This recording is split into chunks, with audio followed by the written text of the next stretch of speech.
Ya, Assalamualaikum warahmatullahi wabarakatuh. Salam sejahtera untuk kita semua. Senang sekali pada kesempatan kali ini kita dapat berjumpa kembali pada mata pelajaran Boga Dasar, yang mana pada hari ini kita sudah memasuki KD yang ketiga, yaitu tentang potongan bahan makanan. Di dalam KD ini kita akan membahas tentang beberapa potongan, yaitu yang pertama ada potongan sayuran, kemudian potongan daging sapi, potongan ayam atau unggas, kemudian ada potongan daging kambing, lalu yang terakhir juga ada potongan ikan. Oleh sebab itu, untuk mempersingkat waktu, mari langsung saja kita simak video pembelajaran pada pagi hari ini. Check this out.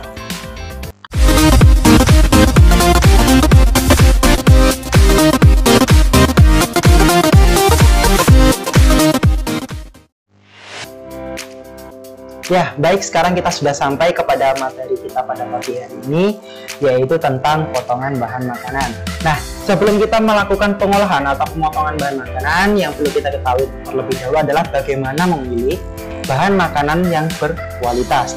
Adapun beberapa kriteria dalam pemilihan bahan makanan bisa kalian lihat di slide berikut ini. Oke, yang pertama adalah tentang pemilihan sayuran. Bagaimana sih cara memilih sayuran yang baik?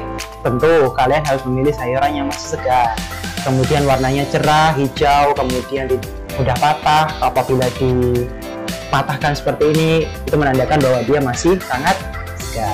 Kemudian untuk yang kedua adalah pemilihan daging ayam atau unggas. Ciri-ciri daging ayam yang baik itu gimana? Nah, tentunya bisa kita lihat atau kita cek dengan menggunakan sensoris kita, mulai dari penampilan secara fisiknya seperti apa, kemudian aromanya seperti apa, lalu teksturnya juga seperti apa. Apabila aromanya sudah tidak enak, teksturnya lembek, kemudian warnanya juga sudah pucat, tidak segar lagi, itu menandakan bahwa bahan makanan tersebut, khususnya daging ayam tersebut, sudah tidak layak untuk dikonsumsi. Kemudian yang selanjutnya ada untuk daging sapi ya. Jadi untuk daging sapi ataupun daging merah lainnya seperti kambing, kemudian kambing muda, itu juga cara membedakannya bisa kita lihat dari warna, rasa, aroma, dan juga teksturnya. Apabila teksturnya itu sudah tidak menandakan bahwa itu adalah daging yang segar, maka dapat dikatakan bahwa daging itu tidak layak atau memiliki kualitas yang rendah. Nah, untuk seafood, seafood sendiri akan sangat khas ya untuk baunya, terutama karena kalau untuk seafood yang sudah tidak segar itu pasti baunya akan sangat menyengat. Jadi mulai dari terlihat kusam, kemudian baunya tidak segar, lalu dagingnya yang sangat lembek, dan juga ada aroma-aroma yang mungkin tidak bisa kita terima secara sensoris indera kita. Itu juga salah satu kriteria dari memilih makanan yang baik dan benar. Nah, kemudian kita menuju ke potongan makanan ya. Jadi untuk penyajian atau pengolahan makanan kontinental khususnya, biasanya kita memotong bahan makanan itu sedemikian rupa sesuai dengan makanan yang kita olah. Jadi bentuknya itu bisa bervariasi tergantung hidangan apa yang akan kita masak atau kita olah. Kita mulai dari potongan sayuran dulu. Yang pertama adalah potongan jardinier. Jadi bentuknya seperti itu, seperti balok panjang. Ukurannya adalah 50 x 10 x 10 mm. Biasanya digunakan untuk wortel, kentang, ataupun umbi-umbian yang lainnya. Kemudian alumir, ini juga bisa digunakan untuk keluarga umbi-umbian. Ukurannya lebih kecil dibandingkan dengan jardinier, yaitu hanya 5 x 5 x 40 mm. Lalu yang lebih kecil lagi ada namanya julienne. Ini bisa dikatakan potongan korek api ya. Biasanya kalian kalau mau buat bakwan atau mungkin membuat salad sayuran itu bisa menggunakan potongan julienne.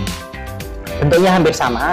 Jadi kalau kalian mudah mengingatnya, itu cuma diingat aja yang paling besar itu kan jardinier, kemudian alumir, yang paling kecil adalah julienne. Lalu yang keempat adalah potongan brunoise ya. Biasanya brunoise, tapi kita membacanya brunoise, yaitu potongan kubus atau persegi yang mana memiliki ukuran 1 x 1 x 1 mm, kecil sekali. Kemudian di atasnya nanti ada macedoa. Macedoa ukurannya 10 x 10 x 10 mm. Jadi bisa dikatakan 10 kali lipatnya lebih besar daripada brunoise. Lalu untuk selanjutnya paisan.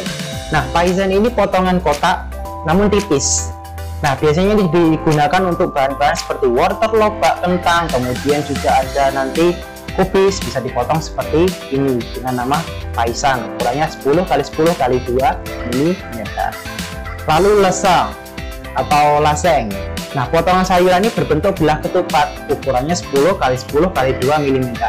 Nah, 2 mm ini bisa dikatakan ada tebalnya. Jadi ukuran sisinya itu 10 x 10 mm.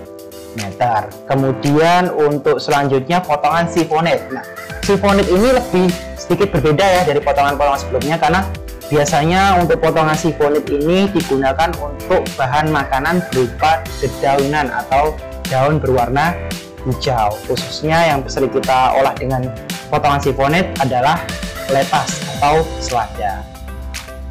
Kemudian chop. Nah, chop ini sebenarnya bukan jenis potongan yang memiliki bentuk yang seragam ya. Jadi biasanya kita melakukan chopping ini untuk memberikan tekstur yang sangat lembut kepada bahan makanan yang akan kita olah. Contohnya ini ada daun seledri. Kalau kita ingin membuat daun seledri itu mengeluarkan ekstraknya, jadi kita bisa buat dengan potongan chop dengan cara mencincangnya menggunakan pisau di atas talenan atau cutting board. Lalu untuk potongan yang selanjutnya adalah mince. Nah, mince ini hampir sama seperti chop, cuman dia ukurannya lebih kecil atau lebih halus dibandingkan dengan chop. Jadi mince adalah potongan serupa chop tapi lebih halus daripada chop. Nah, seperti itu. Kemudian yang selanjutnya ada emincer. Emincer biasanya digunakan untuk potongan bahan berupa bawang merah atau shallot. Dipotong atau diiris-iris tipis seperti gambar yang tertera di monitor. Lalu ada Vichy carrot. Nah, Vichy carrot itu sebenarnya gini, wortel kan pada dasarnya berbentuk bulat ya, jadi kita tinggal potong saja wortel tersebut melintang, jadi ukurannya tetap kecil, tetap utuh, tapi dia berupa ukuran asli wortel bulatnya itu sama atau seragam. Jadi biasanya kita kalau menggunakan Vichy carrot ini, kita ambil wortel yang ukurannya sama, baik dari ujung atas sampai ujung bawahnya, supaya nanti hasilnya itu sama. Lalu ada turning. Nah, turning itu bisa dikatakan seperti ini ya, jadi kayak peluru tembak gitu. Ukurannya itu 5 sampai 6 seginya, kemudian panjangnya kurang lebih ya 4 sampai 5 cm. Kemudian ini digunakan untuk hidangan pendamping, khususnya mungkin steak atau olahan daging lainnya sebagai sumber karbohidrat dan juga vitamin. Lalu untuk selanjutnya kita akan berbicara soal small dice. Nah, small dice ini ukurannya 6 x 6 x 6 mm. Jadi bisa dikatakan lebih kecil daripada Brunoise, karena kalau Brunoise kan paling kecil ya tadi, diikuti oleh small dice.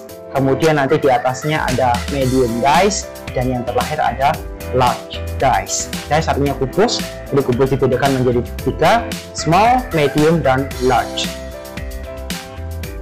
Kemudian curve atau chatawillard, irisan tipis panjang dan melingkar, biasanya digunakan untuk garnish. Banyak digunakan berupa wortel, lobak, dan cabai merah. Nah, biasanya ini digunakan untuk salad atau garnish. Biasanya kalau kita menghidangkan makanan itu biasanya disajikan dengan coleslaw. Coleslaw itu jenis salad sayuran yang mana bahannya bisa terdiri dari wortel, kemudian cabbage, dan juga purple cabbage, ditambahkan dengan mayonnaise dan dressing lainnya. Bisa menjadi salad sayuran atau hidangan pendampingnya. Lalu yang selanjutnya ini adalah potongan yang khusus kentang ya. Jadi kentang sendiri walaupun bentuknya awal bulat, itu bisa kita potong dengan berbagai macam bentuk. Yang pertama adalah potato cuts atau pomme fritters, atau biasanya kita familiar dengan nama French fries potato ya. French fries potato yaitu potongan kentang yang biasanya kita gunakan atau kita sajikan sebagai kentang goreng biasa. Lalu ada majestic potato. Nah, ini sama seperti French fries, cuman dia lebih kecil ukurannya, dan dia biasanya lebih crispy karena memang teksturnya lebih kecil, bentuknya lebih kecil, sehingga nanti kalau kita masak khususnya digoreng dia akan lebih crispy. Lalu yang selanjutnya ada majestic potatoes atau pomes alumates yang ukurannya lebih kecil lagi, yaitu 1 x 1 x 3 mm. Lalu ada cube pomes parmentier, yaitu untuk ukurannya dia tidak terlalu besar, kurang lebih 15 x 15 x 15 mm. Jadi bentuknya kubus, kemudian nanti kita goreng atau diolah dengan cara yang lainnya sesuai dengan makanan yang akan disajikan. Lalu yang selanjutnya adalah Parisian potato. Nah, jadi kentangnya itu berbentuk bulat-bulat. Nah, cara membuatnya adalah dengan menggunakan alat khusus yang disebut dengan Parisian cutter, yang biasanya kita gunakan untuk membuat es buah, untuk membuat semangka, melon menjadi bulat. Itu juga bisa digunakan untuk kentang. Lalu nut potatoes. Nah, hampir sama seperti pomes Parisian. Lalu ada wedges potato. Nah, ini yang paling sering sekali disajikan bersama steak. Jadi cuman kentang utuh, kemudian kita belah menjadi beberapa bagian, bentuknya seperti bulan sabit. Selanjutnya potato barrel atau biasanya kita menyebut barrel. Nah, barrel ini sama seperti tadi ya, turning ya, untuk yang carrot atau wortel, cuman dia ukurannya itu besar, biasanya terbuat dari satu kentang utuh yang agak kecil. Kemudian kita langsung kupas bersama sedikit dari dagingnya sehingga dia membentuk persegi, membentuk segi 6 untuk setiap permukaannya. Kemudian langsung kita sajikan, bisa dengan dikukus, direbus maupun digoreng. Untuk cocotte potatoes itu hampir sama seperti barrel, cuman dia ukurannya lebih kecil. Lalu yang sering kita makan nih juga untuk chips biasanya itu disebut dengan pomme cauliflower atau pomes waffle. Biasanya dia berlubang-lubang, kemudian nanti tipis dan bisa kita goreng. Ini untuk slice, potongan slice biasa. Lalu ada potongan khusus. Nah, potongan khusus ini biasanya kalian gunakan untuk membuat stok atau kaldu yang disebut dengan merpois dan bouquet garni. Nah, merpois sendiri sebenarnya potongan asal ya, mungkin potongan yang asalkan kecil gitu aja, yang terdiri dari wortel, bawang bombay, batang seledri, kemudian dimasukkan ke dalam cairan, air boleh, kemudian nanti ditambahkan dengan tulang ataupun daging, yang mana itu berfungsi sebagai penguat aroma dalam pembuatan stok atau kaldu. Kemudian untuk aroma terapiknya bisa menggunakan bouquet garni. Jadi selain merpois, nanti kita juga menggunakan bouquet garni dalam pembuatan dasar stok atau kaldu. Nah, di sini yang akan kita bahas selanjutnya adalah tentang tomat ya. Potongan tomat itu biasanya disebut dengan tomato concasse. Jadi tomato concasse itu sejenis puree yang terbuat dari tomat. Cara membuatnya gimana? Yang pertama, kita harus kupas terlebih dahulu kulit arinya dari tomat tersebut. Jadi tidak perlu sampai tomatnya itu terputus atau terpotong, cuman sedikit aja di bagian kulit luarnya.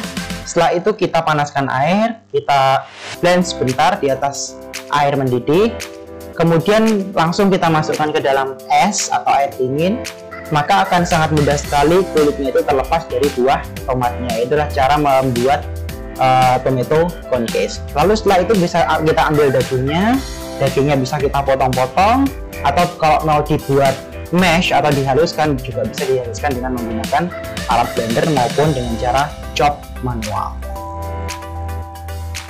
Nah, sekarang kita tiba untuk potongan daging. Jadi untuk potongan daging sendiri sudah saya jelaskan ya tadi, berkaitan dengan daging merah, khususnya daging sapi dan juga daging kambing.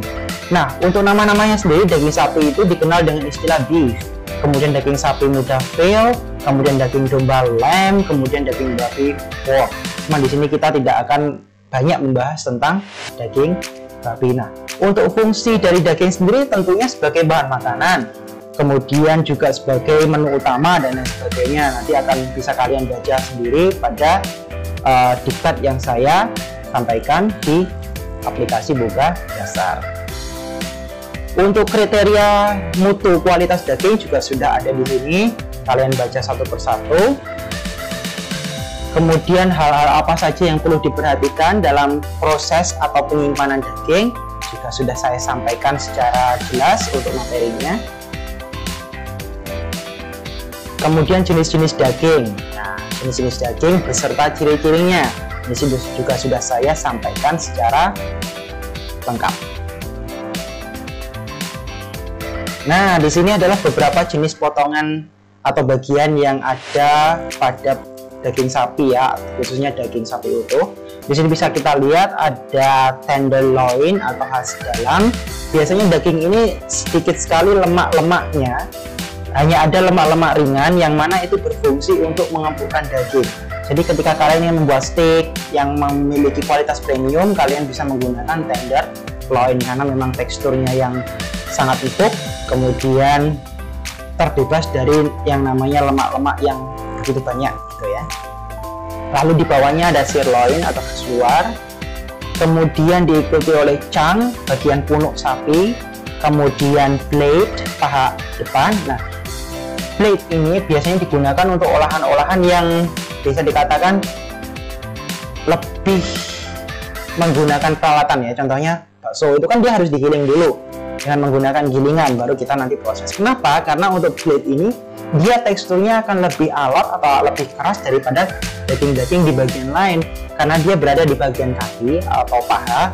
Otomatis ketika dia berjalan, bergerak, itu kan banyak menimbulkan atau terjadi otot di situ, sehingga dagingnya pun akan menjadi lebih liat atau lebih keras. Jadi perlu proses yang lebih, mungkin pola pemasakan yang lebih lama, ataupun diolah dengan cara-cara yang seperti dihaluskan dan lain sebagainya. Kemudian bagian penutup atau top side, lalu ada strip atau iga. Nah, ini juga enak sekali untuk iga sapi, bisa kita bakar, itu juga sangat menarik sekali untuk disajikan sebagai fine dining menu gitu ya. Lalu ada T-bone atau daging yang terdapat tulang dengan bentuknya T seperti itu. Lalu ada silver blade, silver side gandhi atau mendasar, kemudian flank blade dan samcan, lalu juga ada rump, tanjung, dan lain sebagainya. Di sini masih banyak sekali, mulai dari yang premium maupun yang biasa-biasa saja. Ini untuk daging dombanya hampir sama, cuman untuk jenisnya sendiri tidak terlalu banyak, hanya dibagi karena dia ukurannya kecil, hanya dibagi menjadi beberapa bagian, yaitu leg bagian kaki, kemudian bagian loin, bagian yang bisa dikatakan lembut ya, tidak terlalu keras, kemudian bagian ribs 3, lalu bagian dada, kemudian bagian shoulder atau pundak, lalu bagian shank, kemudian dibagi lagi menjadi beberapa bagian yang diambil dari bagian-bagian yang 6 tadi gitu. Nah, ini untuk jenis potongan daging, nama-namanya. Nah, berikut adalah teknik-teknik tenderizing, yaitu misalkan kita mempunyai daging bagian yang paha gitu kan, itu kan keras. Nah, gimana caranya supaya daging tersebut bisa menjadi lunak, yaitu disebut dengan teknik tenderizing, teknik pelunaan pada daging. Bisa dilakukan dengan cara dipukul-pukul dengan menggunakan palu daging seperti gambar berikut, sehingga untuk jaringan-jaringannya dia akan sedikit longgar, sedikit lepas karena terjadinya pemutusan dengan cara penekanan dengan menggunakan palu daging gitu kan. Kemudian juga bisa ditambahkan dengan beberapa enzim, bisa dengan nanas atau dengan daun pepaya atau disebut juga dengan enzim papain ya, karena dari zat tersebut mengandung enzim yang dapat melunakkan daging sapi gitu. Kemudian proses marinasi. Nah, proses marinasi adalah proses pencencaman dengan menggunakan bumbu. Jadi dagingnya kita cencam atau kita rendam dengan cairan bumbu, kemudian kita letakkan di lemari pendingin supaya bumbunya meresap. Selain memberikan rasa, proses marinasi juga sedikit banyak akan mempengaruhi tekstur dari daging tersebut supaya menjadi lebih empuk atau lebih soft. Kemudian birding, yaitu teknik membungkus daging dengan lemak, tujuannya supaya tidak kering ketika dipanggang atau di roasting. Nah, biasanya ini terjadi untuk daging-daging yang memiliki lemak yang sedikit ya. Contohnya di beberapa bagian daging sapi itu ada yang lemaknya itu sangat sedikit, sehingga ketika kita melakukan proses pemanggangan atau pemasakan, dia akan menjadi lebih keras karena tidak ada lemak yang membuat daging tersebut menjadi moist, menjadi lembut. Oleh karena itu bisa kita tambahkan lemak sendiri di atas daging tersebut atau di gulung. Kemudian nanti ketika kita masak atau terkena panas, maka si lemak tersebut akan mencair dan akan memberikan efek moist atau membasahi daging yang akan kita masak, sehingga dia tidak akan menjadi sangat keras. Kemudian larding, nah adalah teknik memasukkan atau menyisihkan pita lemak. Nah kalau tadi lemaknya itu cuma digulungkan atau diletakkan di atas daging, kalau larding ini benar-benar lemaknya kita tusukkan ke dalam daging, sehingga untuk daging yang ukurannya agak tebal, kemudian kita masukkan lemak, otomatis seluruh permukaan baik di dalam maupun di luarnya akan tetap moist, akan tetap lembut karena ada tulang yang dari luar maupun dari akan ada lemak yang dari luar dan dari dalam. Lalu trussing. Nah, trussing adalah teknik mengikat daging dengan bentuk yang rapi. Tujuannya supaya nanti ketika kita masak setelah matang itu bisa kita potong dan kita sajikan secara rapi. Itu adalah teknik trussing dengan mengikat. Kemudian selanjutnya untuk tingkatan-tingkatan kematangan daging itu ada rare, artinya bagian luarnya matang tapi bagian dalamnya masih agak sedikit merah. Kemudian medium rare, medium well, dan yang terakhir yang bisa dikatakan matang adalah well. Nah ini untuk gambarnya ya, mulai dari yang paling atas itu rare, kemudian medium rare, medium well, kemudian well atau well done. Loh kok bisa Pak? Kok daging bisa dimakan masih merah mentah gitu? Ya, jadi kalau untuk daging merah itu nggak apa-apa, kita masaknya nggak sempurna atau well done nggak masalah. Karena memang beberapa orang menginginkan tekstur yang masih juicy, yang masih lembut, yang masih berair, yang masih alami, itu bisa menggunakan tingkatan rare. Tapi perlu diketahui untuk daging unggas atau daging yang berwarna putih itu tidak boleh seperti ini. Jadi untuk daging ayam, unggas lainnya itu harus benar-benar matang atau well done, karena terdapat beberapa bakteri yang merugikan apabila dikonsumsi manusia dalam keadaan daging tersebut masih tidak matang sempurna. Nah, kemudian untuk pengawetan daging sendiri ada beberapa hal, mulai dari pengasinan, kemudian pengasapan, lalu dikeringkan, dibekukan, kemudian dikalengkan, ataupun ditambahkan dengan bahan kimia. Cara-cara tersebut merupakan cara-cara klasik, cara-cara tradisional yang biasa kita lakukan dalam pengawetan daging. Nah, inilah contoh olahannya. Misalkan paha diolah menjadi Hungarian Goulas, kemudian untuk yang lainnya bisa hamburger atau rolling daging, karena tadi sudah saya bilang karena dia ukurannya untuk tempatnya dia berada di kaki, otomatis kan ototnya banyak, teksturnya keras, jadi bisa digunakan untuk membuat rolade dengan cara digiling terlebih dahulu. Kemudian untuk loin, nah loin ini kan bagian yang lembut ya, bisa dikatakan bagian yang premium, baik itu sirloin maupun tenderloin. Biasanya disajikan langsung seperti ini di grill, kemudian disajikan dalam bentuk steak yang premium. Nah ini contoh-contohnya juga iga bakar, kemudian T-bone. Lalu untuk jenis-jenis lain bisa brisket, knuckle, shank, silver side, oxtail, buntut, kemudian cube roll, dan juga bread atau leg. Kita masuk ke potongan ikan. Oke, ini potongan ikan ya. Jadi untuk potongan ikan sendiri tentu kita harus tahu kan tadi bagaimana memilih yang baik, mulai dari teksturnya tidak lembek, kemudian baunya tidak menyengat seperti amonia, kemudian warnanya juga masih segar, matanya bening, insangnya masih merah. Nah, itu cara-cara memilih ikan yang segar secara simpel, secara fisik ya, yang dapat kita lihat atau kita rasakan. Nah, untuk pengolahan ikan sendiri, selain dibersihkan, dihilangkan isi perutnya, kemudian kalau ikannya itu besar, dihilangkan sisiknya, langkah selanjutnya adalah melakukan proses pemotongan. Pemotongan sesuai dengan olahan apa yang akan kita buat nantinya. Adapun untuk potongan ikan sendiri, itu yang pertama ada yang namanya le darnie atau darnie. Potongan ikan setebal 2-3 cm yang diambil bersama durinya. Le darnie diambil dari jenis ikan yang bentuknya bulat. Jadi kalau ikannya bulat atau ya nggak bulat-bulat sekali, bisa dikatakan nggak pipih lah. Nah itu bisa kita menggunakan potongan darnie. Contohnya seperti ini, salmon, tuna bisa diambil potongan darnie. Kemudian le tronco, nah ini berasal dari ikan yang pipih. Jadi nanti untuk ukurannya sendiri dia agak lebih memanjang dibandingkan dengan ledane. Cuman untuk ledane sama led tongkon sendiri, dilihat dari ketebalannya dia juga sedikit berbeda, karena dia lebih tipis, otomatis ketebalannya pun lebih panjang, yaitu 4-5 cm. Kemudian le filet. Le filet yaitu ikan utuh, kemudian kita pisahkan dari durinya, dari kepalanya, dari ekornya, dan hanya diambil dagingnya saja dari kedua sisi, baik sisi kanan maupun sisi kiri. Lalu ada lady lice. Nah, lady lice ini sama kayak filet ya, cuma nanti setelah terpotong filetnya, kita lipat 3 seperti itu, dengan catatan bagian kulitnya berada di dalam, atau bagian yang ada sisiknya itu dibersihkan lalu dilipat ke dalam. Kemudian le supreme. Nah, supreme ini biasanya juga untuk tuna, untuk salmon, seperti itu. Lalu ada le goujon. Le goujon itu potongannya sedikit melebar, setengah sampai 1 cm, dengan panjangnya yang agak panjang, yaitu 5-8 cm. Kemudian le paute atau paudie, potongan ikan yang difile lalu diisi stuffing, diisi sejenis bahan makanan, kemudian digulung, lalu diberi bumbu, kemudian dimasak.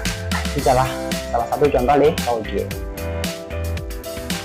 Untuk potongan unggas, nah unggas di sini lebih kita ibaratkan ke ayam ya, karena memang untuk yang paling sering kita konsumsi adalah ayam, atau karkas unggas atau ayam. Secara utuh seperti ini tampilannya. Lalu untuk pemotongannya bisa dipisahkan antara sayap, kaki, dada, potongannya seperti ini. Nah, kaki ayam utuh disebut juga dengan chicken leg, baik dari paha atas maupun paha bawah disebut dengan whole chicken atau chicken leg. Maaf, whole chicken leg. Kemudian kaki ayam bagian bawah disebut dengan drumstick. Kemudian kaki ayam bagian atas disebut stick. Kemudian dada ayam atau whole chicken breast. Kemudian dada ayam filet disebut dengan chicken breast filet. Kemudian chicken wing untuk sayapnya, chicken liver untuk hatinya. Kemudian untuk teknik olahnya bisa stuffing, cutting, filleting, rolling, marinating, larding, broiling, chopping. Itu harus kalian hafalkan teknik-teknik pengolahan untuk daging ya, baik itu unggas maupun daging sapi atau daging merah. Oke, sudah habis saya rasa untuk penjelasan singkat tentang materi potongan bahan makanan, dimulai dari sayuran, kemudian daging sapi, daging ayam, daging ikan. Saya rasa sudah cukup karena memang materinya bisa kalian baca sendiri di rumah dengan puas, dipahami secara detail mulai dari awal sampai akhirnya. Kemudian di video ini saya hanya akan sedikit menampilkan highlight atau inti-inti dari apa yang harus kalian pelajari. Mungkin itu saja yang dapat saya sampaikan pada kesempatan kali ini. Terima kasih atas atensinya. Sampai jumpa lagi nanti di sekolah. Akhir kata saya ucapkan wassalamualaikum warahmatullahi wabarakatuh.